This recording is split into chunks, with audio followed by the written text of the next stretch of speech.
그러면 이제 본격적으로 이 70일의 예언을 이제 학자들이 어떻게 해왔는지 한번 보도록 하겠습니다. 그 1페이지 3번 보세요. 3번 70일의 예언에 관한 전통적인 학설들 이렇게 나오는 거죠. 그래서 이제 첫 번째 학설 69일에 마지막 7년을 이제 남겨두는 거예요. 그게 이제 종말이라고 이제 생각을 했으니까. 그래서 이제 69일에를 생각을 하면 어떻게 해서는 69일의 시작점을 고레스 원년으로부터 시작을 한다는 계산이에요. 근데 고레스 원년을 지금 밝혀진 거에 하면 주전 538년이 아닌데 이제 옛날에 그렇게 생각을 한 거예요. 일단 그러니까 아구가 안 맞아요. 뭐든지 안 맞게 돼 있는데 일단 알아볼게요. 이 견해는 한 일회를 7년으로 보고 앞에 7일회와 두 번째 62일회를 합치면 69일회가 되는 거죠. 그러면 어떻게 돼요? 주전 538년 주전 마이너스로 하면 되죠. BC 538년 플러스 69일에 하면은 483년이 되는 거죠. 483년은 산수예요. 어떻게 되는 거예요? BC 55년 마이너스 55 이렇게 되는 거죠. BC 55년으로 이렇게 딱 해석을 한 거예요. 그래 가지고 그래서 이제 동그라미 3번을 보세요.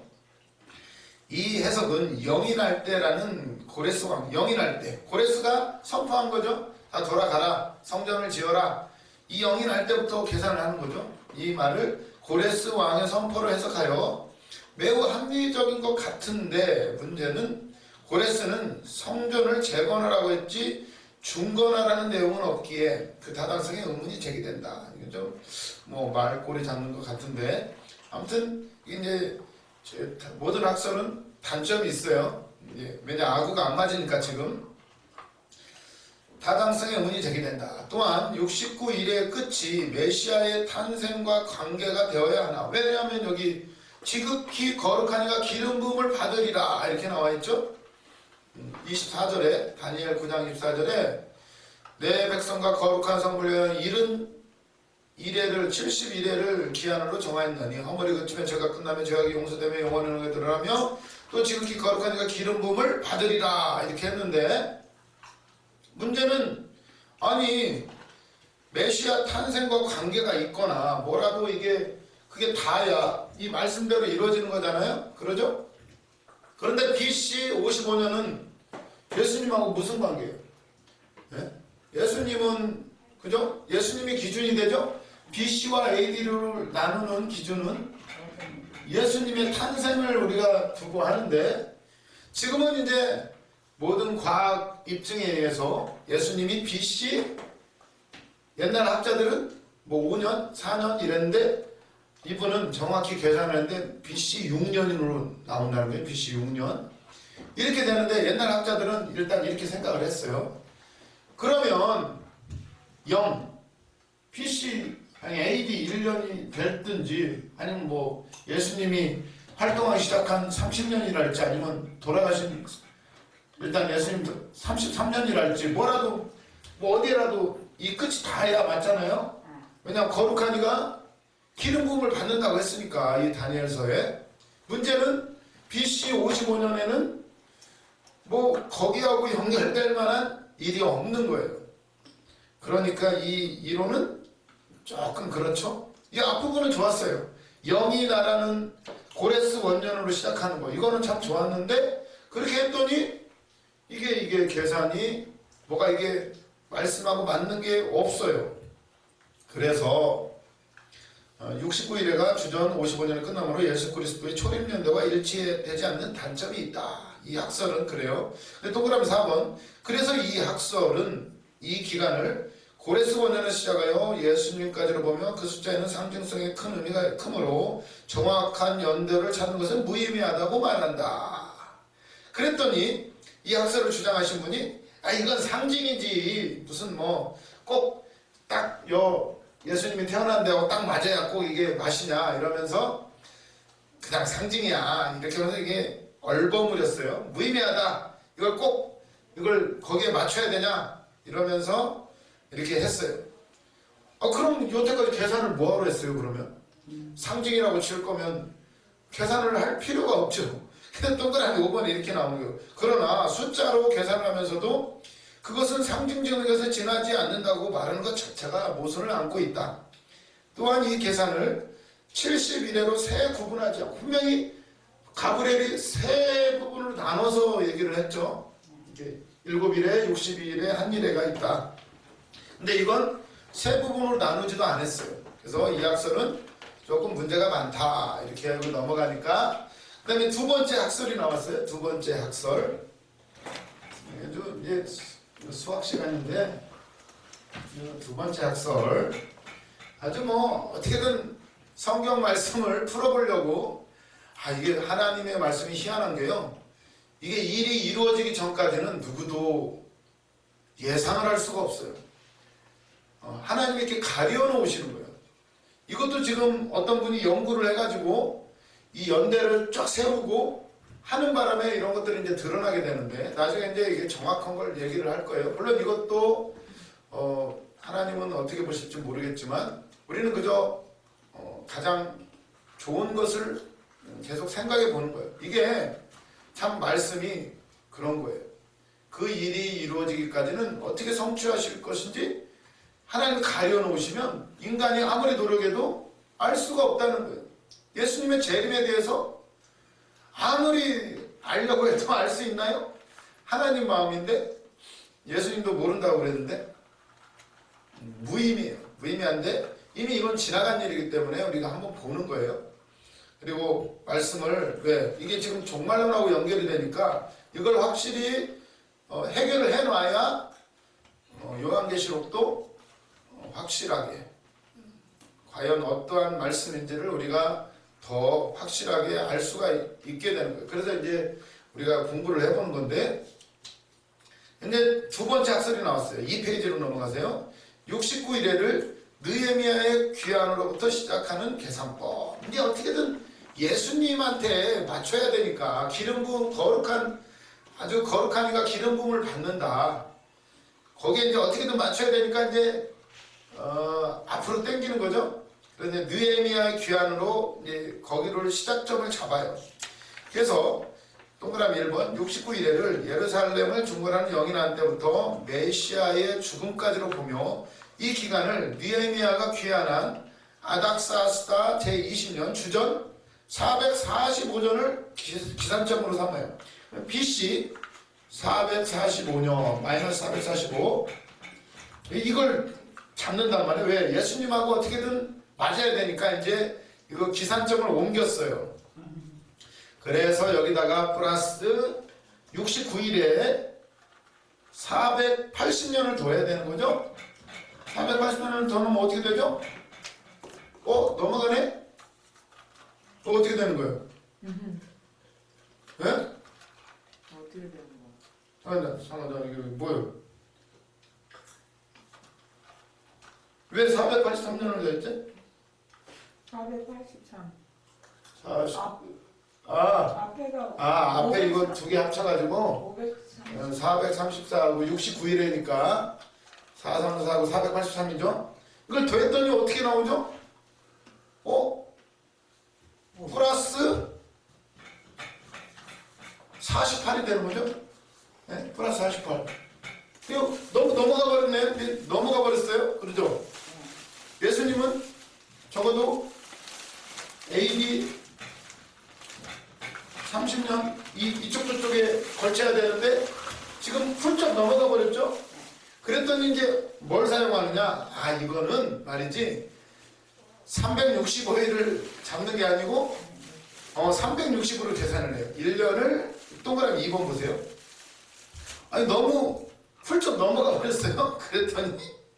그래서 특수한 연도 계산법을 도입을 해가지고 1년을 360일로 계산을 하자. 이 근거는 뭐냐? 요한계시록 11장 이전에 42달, 1260일. 우리가 배웠죠? 요한계시록 배울 때 1260일 42달을 어떻게 계산했다고요? 한 달을 30일로 계산하고 1년을 360일로 계산을 하면 1260일이 나온다는 거예요. 1260일. 3년 반이 1260일이 나와요. 그런 계산법을 사용하는 것과 같이 여기서도 한 달을 30일로 계산을 하면 어떻게 되느냐? 여기 이제 동그라미에서 한번 보세요. 마이너스 445년 3월 15일 플러스 1년을 360일로 계산하면 483년이 아니라 어떻게 나온다? 참 재밌죠 이게? 476년이 나오는 거예요. 이제 어떻게든 예수님한테 맞추려고 지금 몸부림을 치는 거예요. 이렇게 계산까지 해가지고 했더니 플러스 32년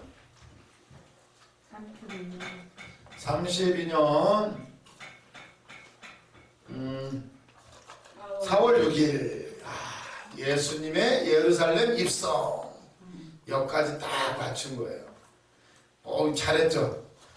잘했죠. 박수를 쳐줘야 돼요. 아주 잘했어요. 그런데 문제는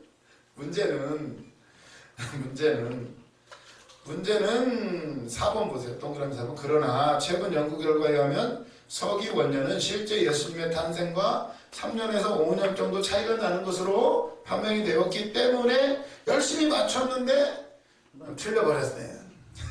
기준점이 다르니까 다 이것도 여전히 무너져버린 이론이 되어버렸어요. 이외에도 약점이 너무 많아요. 기산점, 도대체 느헤미야가 돌아온 해를 잡는 근거는 뭐냐? 그 근거도 없어요. 그냥 잡은 거예요. 왜? 예수님 어떻게든 예수님하고 맞춰야 되니까 끼워 맞춘 거예요. 막 360일, 360일까지 해가지고 줄여가지고 이렇게 해서 맞췄는데 그것 또한 예수님이 실제로 오신 것은 BC 3년에서 5년이다 이렇게 해가지고 땡 이것도 틀려버렸어요. 그래서 3번으로 넘어갈게요. 3번 69일에를 그러니까 느헤미야가 아니라 에스라의 귀환으로부터 시작을 해보자 이렇게 되는 거예요. 그래서 에스라가 귀환한 아닥사사 제7년 주전 458년 마이너스 458에서 이제 시작을 하는 거예요. 아주 재밌죠? 계산해서 쭉 해봤더니 어떻게 되냐? 싹 계산을 하면 뭐 어떻게 되는 거야? 주 26년 예수님의 실제 공사역을 시작하신 무렵 언저리까지 어떻게든 끼워 맞췄어요. 26년쯤으로. 근데 이 이론은 동그라미 2번 69의 이래의 끝은 잘 맞지만 왜 에스라의 귀환에서부터 시작되어야 하느냐 의문에 대답할 길이 없다. 아니 이걸 왜 이게 말씀에 이게 안 나오잖아요. 성전을 건축하라는 영이 날 때부터인데 왜 갑자기 에스라가 튀어나왔냐. 더군다나 에스라는 성전 건축하고 관련되어 있는 사람이 아니고 단지 종교개혁. 에스라가 그때 이제 에스라가 활동하던 시기에 성전을 어떻게 뒤지다가 그 율법서를 책을 발견한 거예요. 그걸 보고 나서 아니 이 책이 뭐야? 그동안 율법을 잊고 지냈다가 그러면 이제 학사 에스라를 통해서 다시 한번 종교개혁 말씀으로 돌아가자 이렇게 외쳤던 분이에요. 아니 이 사람은 성전 건축하고 관계가 없는 사람인데 왜 에스라하고 연관을 시키느냐. 전제부터가 어떻게든 몸부림 쳐가지고 예수님이 활동하던 시기하고 조금 맞추려고 했는데 이것도 말이 안 되는 얘기죠. 그래서 땡 틀리고 그다음에 4번 마지막 한 일회를 안디오코스 4세에 맞춘 계산법. 뭐 한 일회 중간에 예물을 금지하고 제사를 폐지하고 이게 나오잖아요. 그래서 마지막 한 일회 이거 마지막을 어디에 맞추나 예수님한테 안 맞추고 안디오코스 4세에다가 맞추는 거예요. 안디오코스 4세는 예수님 오시기 한 200년 전 사람이에요. 근데 이제 예수님한테 안 맞추고 거기다 맞추자 이렇게 된 거예요. 왜? 그게 이제 한 일의 중간에 멸망의 물건이 성전에 서고 그 제사 금지하고 막 돼지 피 뿌리고 했던 사건이 있었기 때문에 거기에다 맞춘 거예요. 거기에다 맞췄더니 어떤 일이 벌어지느냐. 그래서 이건 이제 자유주의 신학자들이 이렇게 해석을 한다는 거예요. 봐라, 이거는 다니엘이 쓴 게 아니다. 이걸 보면 아구가 안 맞지 않느냐.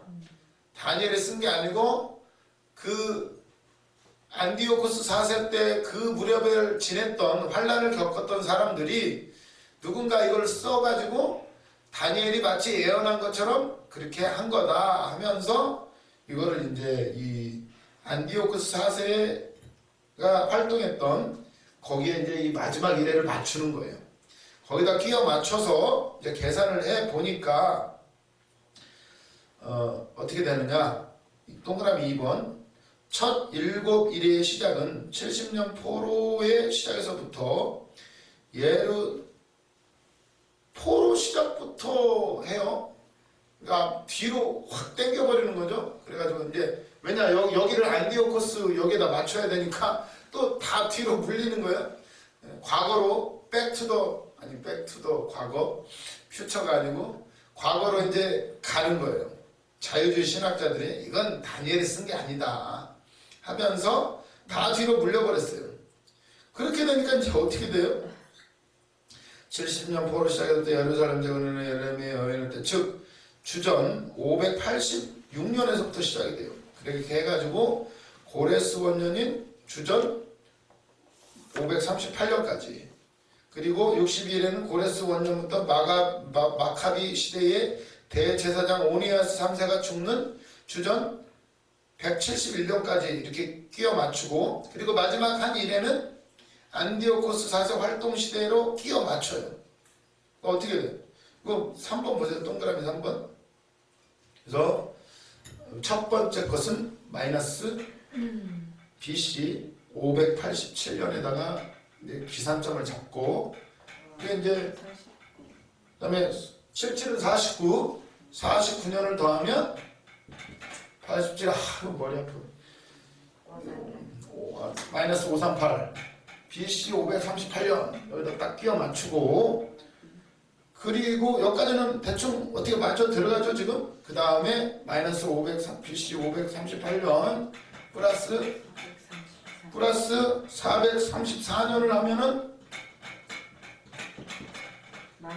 538에 434 아니 마이너스 104가 나와야 되는데 마이너스 538에다가 434 마이너스 104가 나와요. 이 계산법대로 한다라면 62일이니까 하면 이게 나와야 되는데 이 사람들은 어떻게 잡았어요? 마이너스 171년에 맞춰요. 어거지로 끼워 맞춰요. 그래서 제가 물음표를 3개를 지금 넣어놨어요. 예? 이게 나온다고? 이렇게 하는 거예요. 그리고 또 어떻게 맞추냐? 그건 그렇다고 쳐. 그럼 마이너스 지금 170일에 맞췄잖아요. 예. 그래 그거까지 봐줄게. 마이너스 170일에서 이제 시작을 해요. 마지막 7년을 더하면 7 마이너스 164가 나오죠. 164. 163이 근데 이 사람들은 163에 맞춰요. 안디오코스 4세가 그 이상한 행동을 한 때니까 이것도 지금 1년이 조금 에러가 나는 거죠. 그래서 또 물음표 하나를 해놨어요. 어떻게 막 어거지로 막 끼워 맞추는데 완전히 너무 많이 차이 나죠? 너무 많이 차이 나? 그래서 이게 자유주의 신학자들이 한 거예요. 이제 막 어거지로 막 끼워 맞춰요. 이게 아주 똑똑하다는 자유주의 신학자들이 한 짓이에요. 그래가지고 동그라미 4번 첫 7일의 기간은 그 숫자가 정확하게 맞지만 고레스 원년에서 오니아스 3세의 죽음까지의 기간은 60일보다 훨씬 짧은 것에 대한 대답을 제시하지 못한다. 이거 왜 이렇게 된 거예요 갑자기? 계산이 안 맞잖아요. 너무 안 맞잖아요. 마지막 거는 그럼 1년이니까 대충 봐준다고 치고 안 맞아요. 안 맞아. 그래서 동그라미 5번 결국 자유주의 신학자들이 이걸 주장하는 이유는 다니엘서는 이미 이루어진 사실을 기록한 것이며 그 기록 시기는 마카비 시대의 것으로 간주하는 데서 기인한다. 어떻게든 이건 다니엘이 쓴 게 아니라는 거예요. 그걸 증명하기 위해서 이렇게 이상한 짓을 해버렸어요. 자기들도 안 맞아요. 자기들 주장조차도 안 맞으면서 아무튼 아니라는 거예요. 다니엘서는 다니엘이 쓴 게 아니다. 먼 훗날에 마치 옛날에 쓴 것처럼 이렇게 한 거다 이런 식으로 주장을 한 거예요. 그래서 지금까지 다 실패했어요. 근데 아주 이제 강력한 이론이 등장을 해요. 지금까지 아마 많은 정통적인 이것도 뭐 완벽한 건 아니지만 그래서 이제 5번 드디어 이제 5번이 등장합니다. 5번 타자 71회를 세 구분하는 새로운 계산법. 세 개로 이거 그대로 하자 이거예요. 그대로 하자. 그래서 1번 동그라미 1번 2페이지 동그라미 1번 첫 7일의 시작을 예루살렘과 유대 땅 전역의 회복에 대한 말씀을 주어진 시드기야 제10년 주전 587년으로 보자. 그러면 첫 7일에 주전 587년 마이너스 587에서 시작을 해가지고 플러스 49는 아유 나 계산하는 게 너무 쉽네. 어떻게 되는 거예요? 538년에 마친다. 마이너스 538년 아주 잘했어요. 그 다음에 둘째 기간 62일의 성을 중간하는 때로 특정 지어지는데 니에미야가 예루살렘에 귀환해서 총독으로 재임한 기간 주전 400 느헤미야가 총독으로 재임한 기간이 440 BC 445년에서 408년 그 어떤 사이인데 지금 이 중에 하나를 기산점으로 삼으려고 그래요. 그래서 어떻게 삼느냐? 대충 잡아서 마지막으로 잡아서 마이너스 408년으로 잡은 거예요. 잡아가지고 62일에를 잡으면 어떻게 돼? 400 플러스 434년을 하면 는 플러스 27이 나오는 거예요. 대충 예수님이 사역을 시작한 그 언저리가 되겠죠? 언저리가 아니라 돌아가신 해도 되는데 지금 밝혀진 바에 하면 BC 6년이니까 대충 어떻게 맞췄어요. 저까지 맞췄다고 치고 좀 그런 대로 괜찮죠? 이게 바로 세대주의적 근본주의적 견해예요. 근본주의자들 아주 뭐 문자적으로 아주 충실하게 해석하고 시대를 세대로 구분을 하고 하는 그분들이 이렇게 나눠가지고 이제 하는 거예요. 여기까지도 이거 어떻게 좀 잘 맞춰가고 있어요 지금. 그리고 어떻게 했나 마지막 한 일회가 남았죠. 이제 7년이 남았어요. 마지막 한 일회는 한 왕이 언약을 맺는 것에서부터 시작하여 종말로서 끝을 맺는다. 마지막 7년은 적그리스도로 인한 성도들의 환난 기간이다. 이게 이제 여기가 마지막인데 여기 이제 플러스 30년 예수님이 돌아가신 때를 잡아가지고 이제 7년을 채워야 돼요. 채워야 되는데 여기는 땡땡땡땡 공백기다 이렇게 해가지고 플러스 마지막 7년 대환란은 종말 멸망 이렇게 계산을 하는 거예요. 이게 이제 세대주의적 글씨가 좀 안 좋지만 세대주의적 종말론자들이 이렇게 해석을 한 거예요. 이거 너무 잘 맞추지 않았어요? 좀 그런 대로 아구가 어떻게든 맞췄어요. 그 예수님의 재림까지 이제 생각을 하고 종말론과 연결을 시켜서 7년 대환란 남겨놓고 예수님 돌아가시고 나서부터 공백기로 보는 거예요.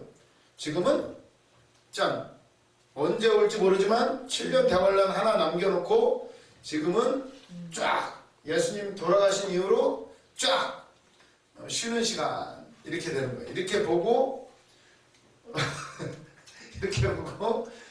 이렇게 계산을 한 거예요. 보니까 좀 그럴듯하지 않아요? 그럴듯하지 않아요? 이게 이제 가장 최근에 연구하신 저도 이걸 배웠어요.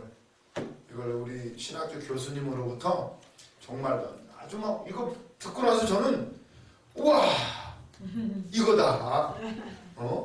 그래가지고 아주 뭐 기뻤었는데 근데 문제는 이 이론의 단점이 뭐냐? 동그라미 4번을 보세요.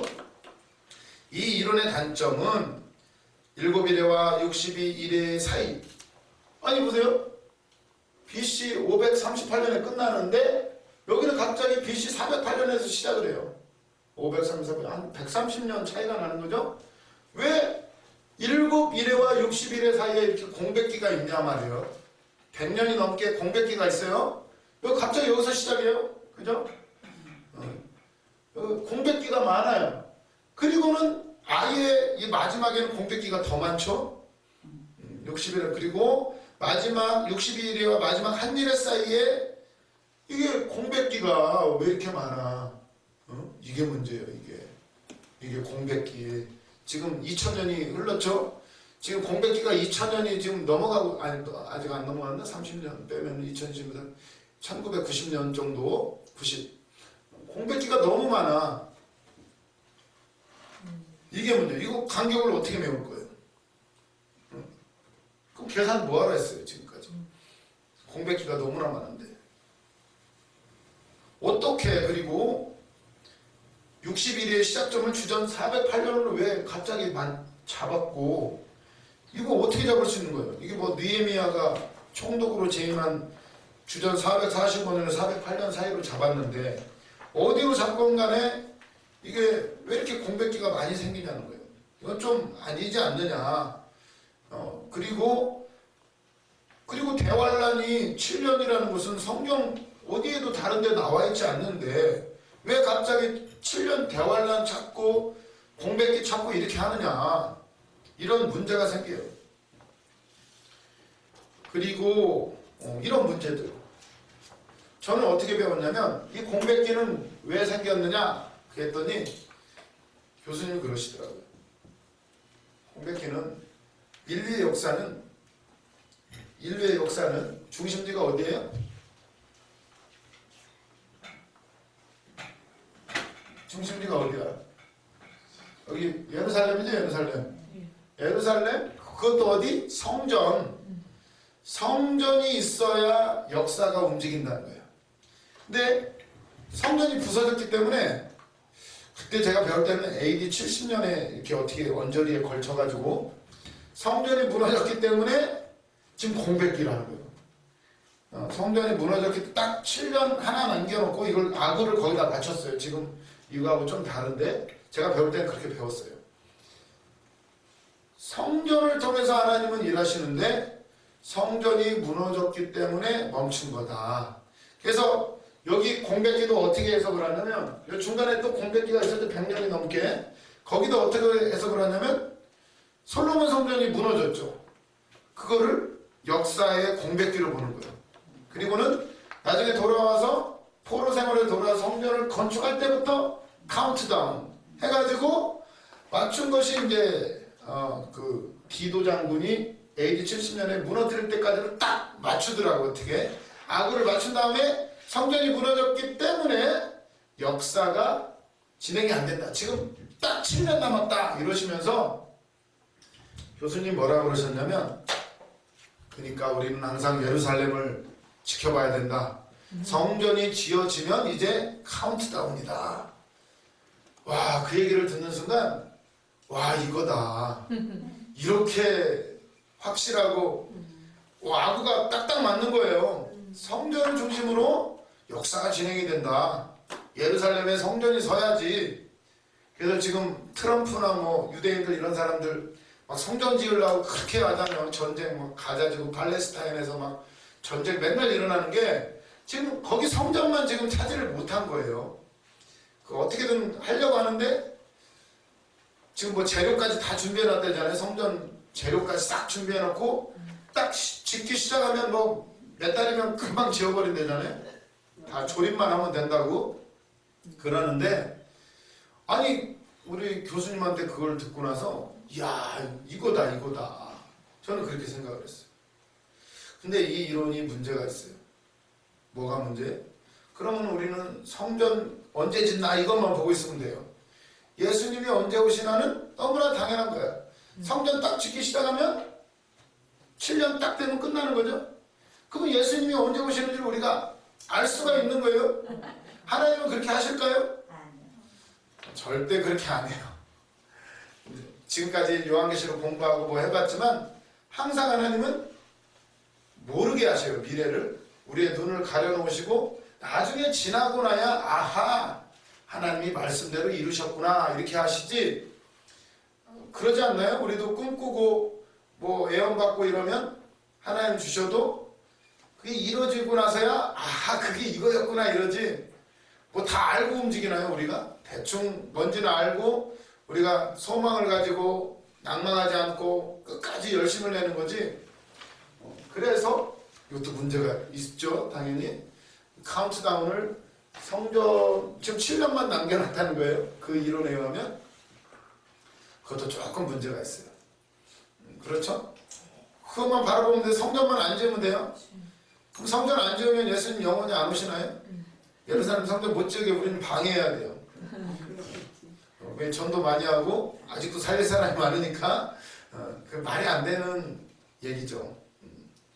그래서 그리고 또한 문제가 되는 것이, 이 마지막 이론이 문제가 되는 것이 뭐냐면, 이 사람들은 7년 대환란 공중 휴거, 환란 전에 7년 전에 휴거가 일어나가지고 아주 예수 잘 믿는 사람들은 환란 겪지 않고 데려가신다 이렇게 주장을 하는 분들이에요. 아니면 3년 반쯤에 데려간다 이렇게 주장하기도 하고. 그런데 문제는 이 공중 휴거에 대한 성경의 근거가 어디에 있느냐 찾아보자. 동그라미 5번 보세요. 3페이지 동그라미 5번.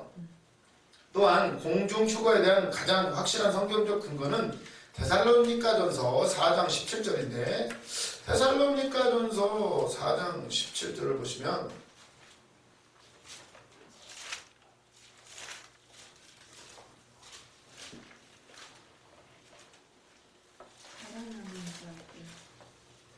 가장 중요한 걸 때 못 봐주셨네.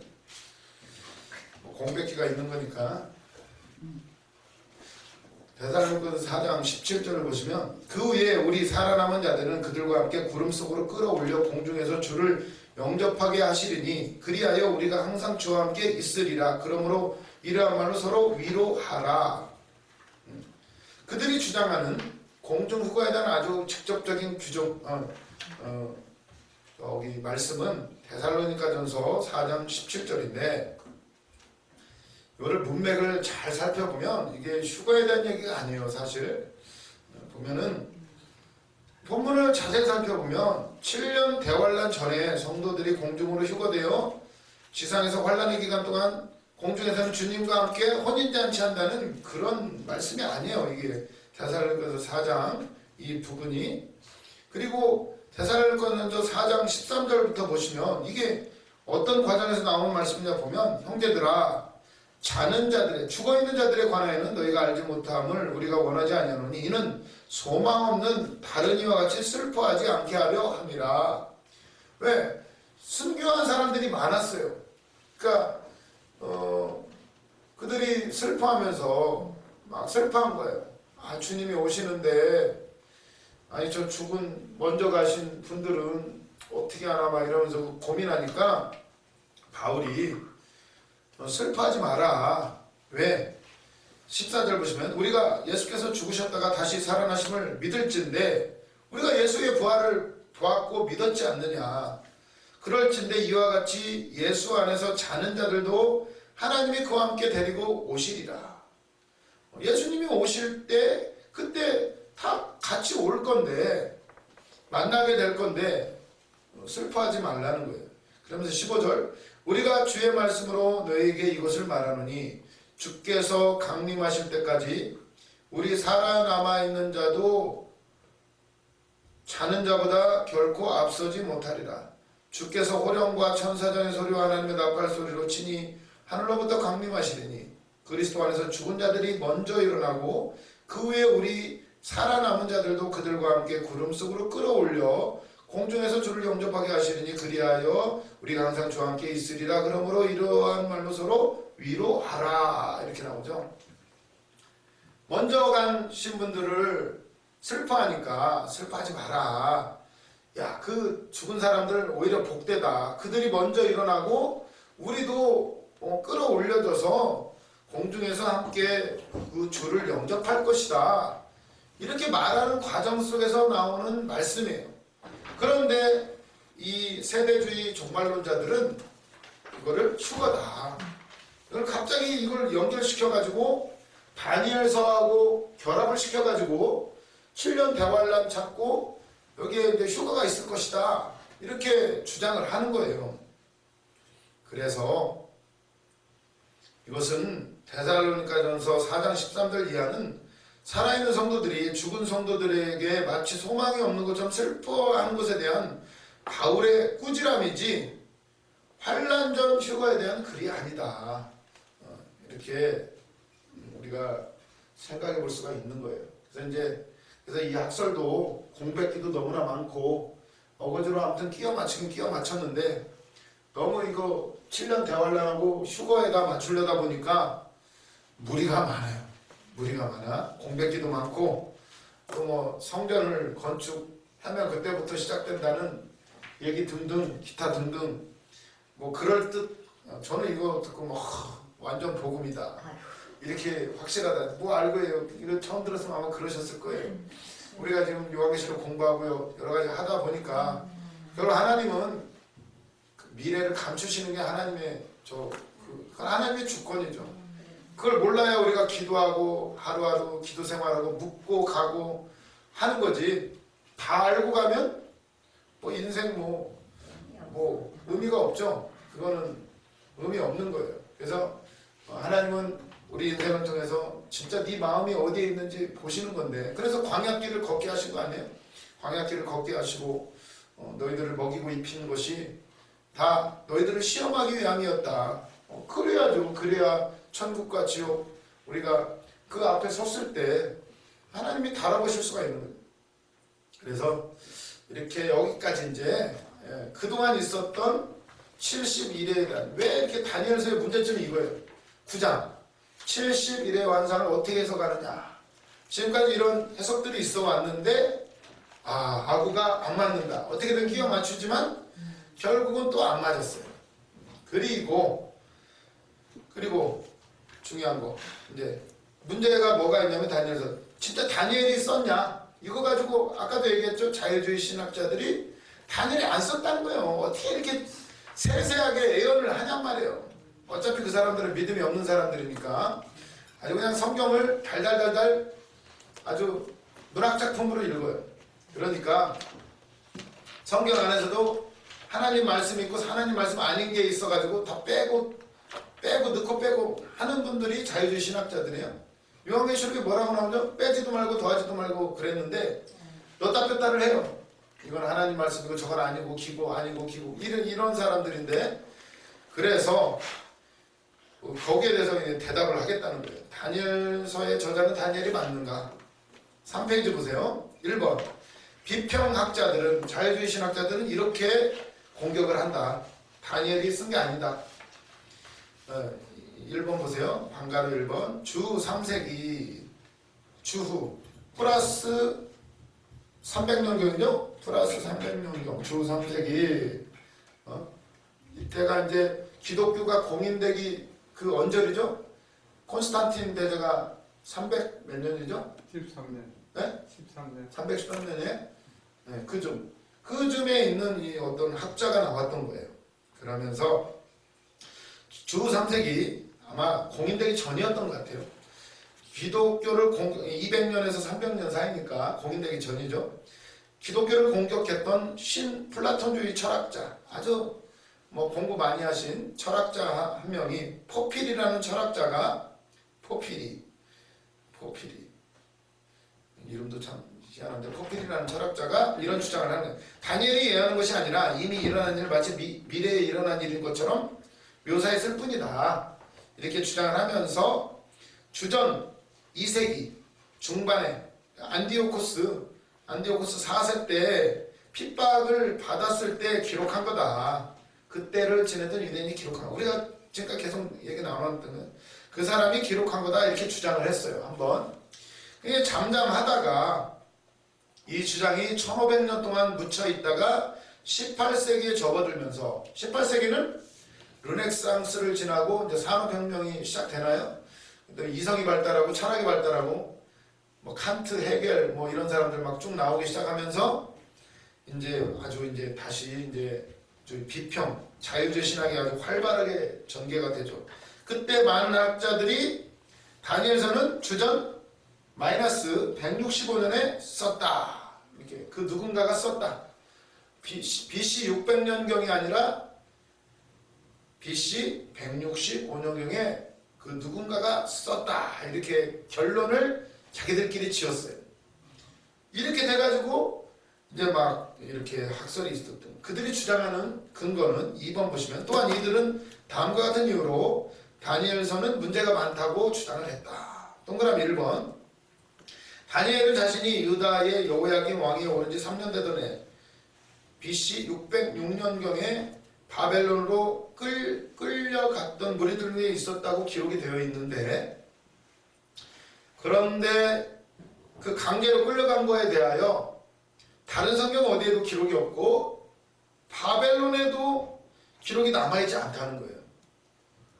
아니 시간이 지나서 문서가 없어졌을 수도 있는데 기록이 없다고 바벨론에 기록이 없다고 아니라는 거예요.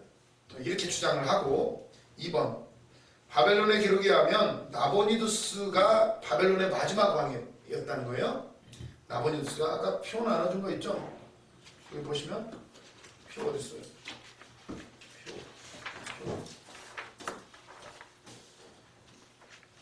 표가 나보니두스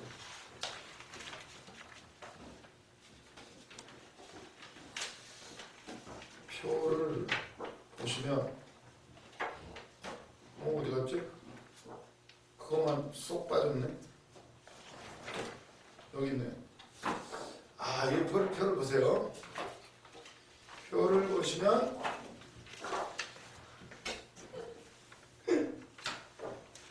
이거 보실 줄 아세요?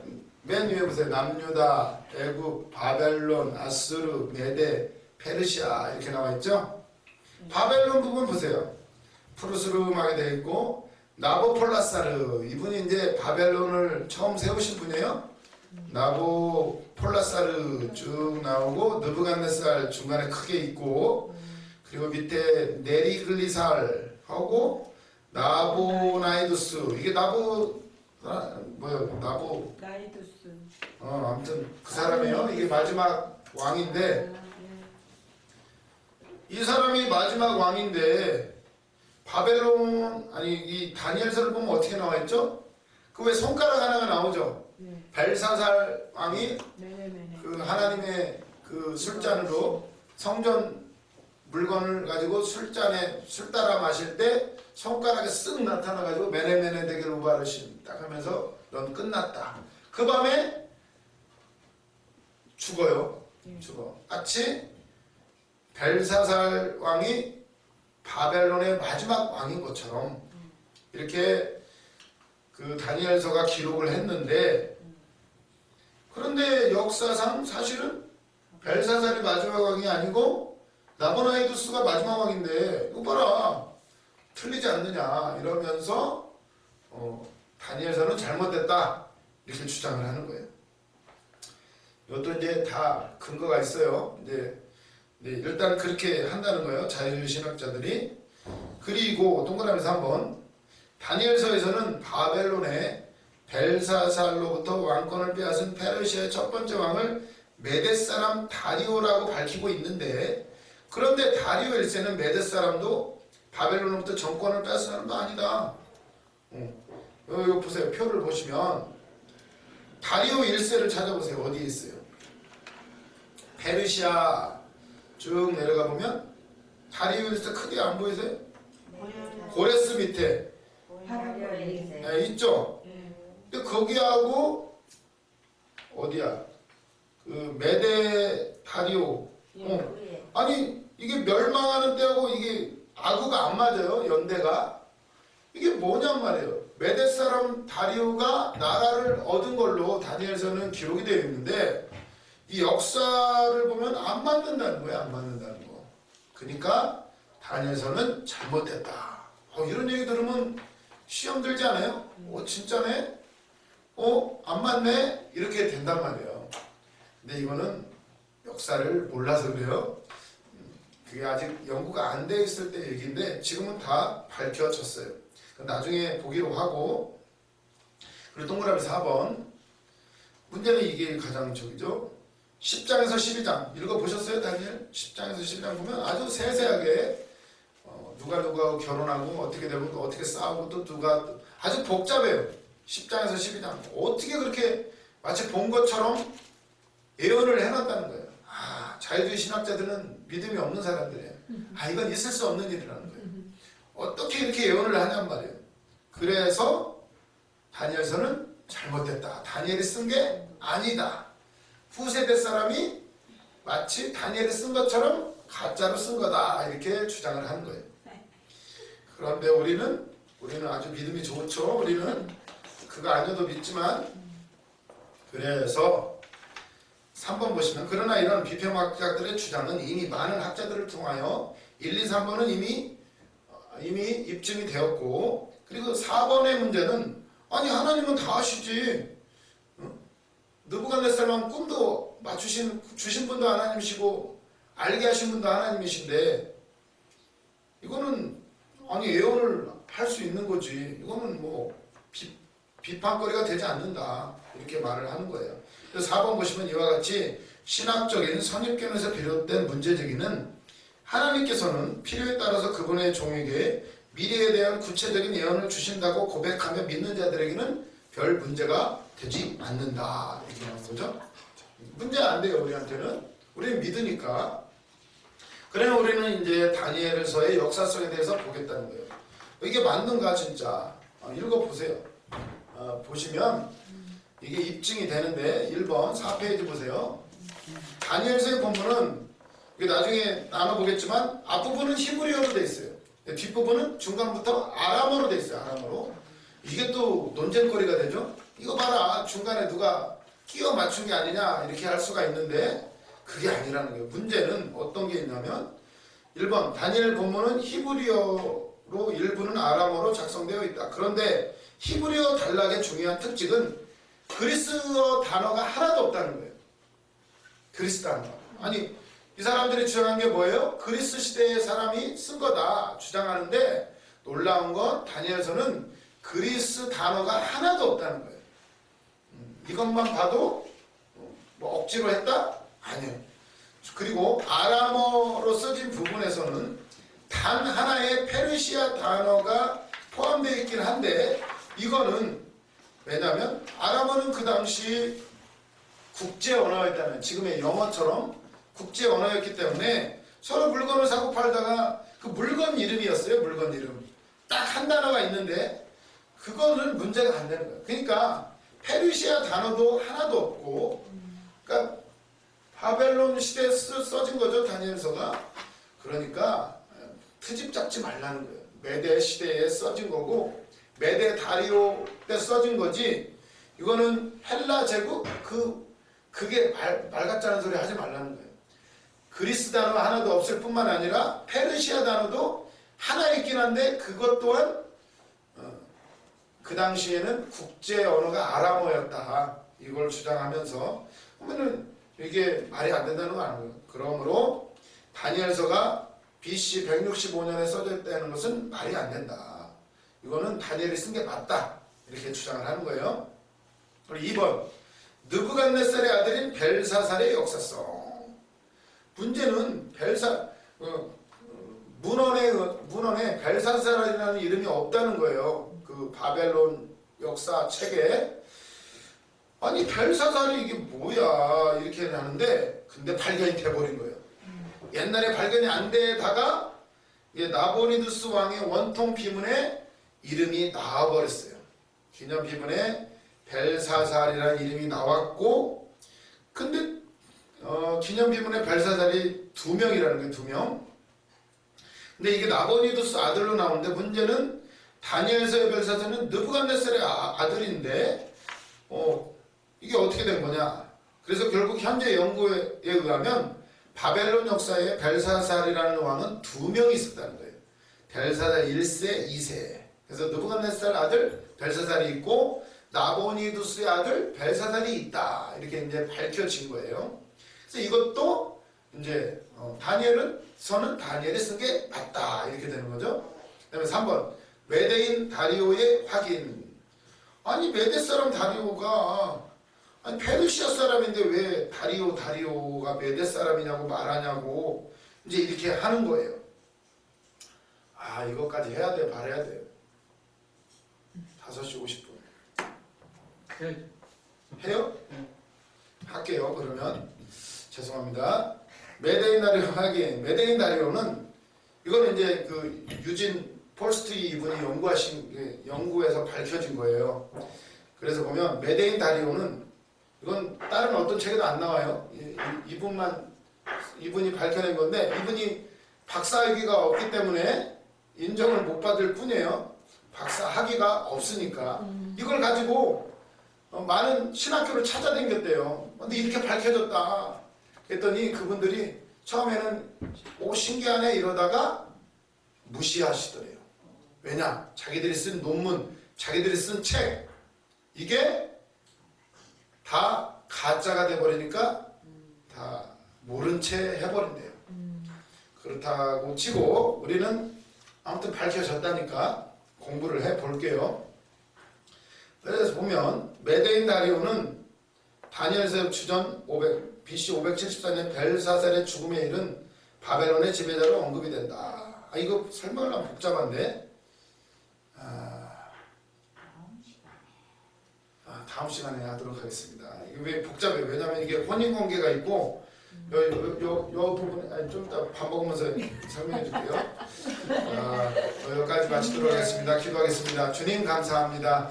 또 우리를 하여금 알게 하시고 만나게 하시고 깨닫게 하시니 감사를 드립니다. 하나님의 말씀 1.1핵도 변함이 없음을 믿습니다. 하지만 믿지 않는 자들에게 우리는 가르치고 알려줘야 되는데 흔들리지 않도록 우리가 잘 배우고 깨달아서 주님 온전히 주님 살아계심을 많은 사람들에게 증거하게 하옵소서. 신학교에 함께 하시고 이끌어 가신 이사장 목사님 또 우리 교수님들 또 그리고 우리 신학생 모두에 함께 하옵소서. 감사드리며 예수님의 이름으로 기도드렸습니다. 아멘. 수고하셨습니다.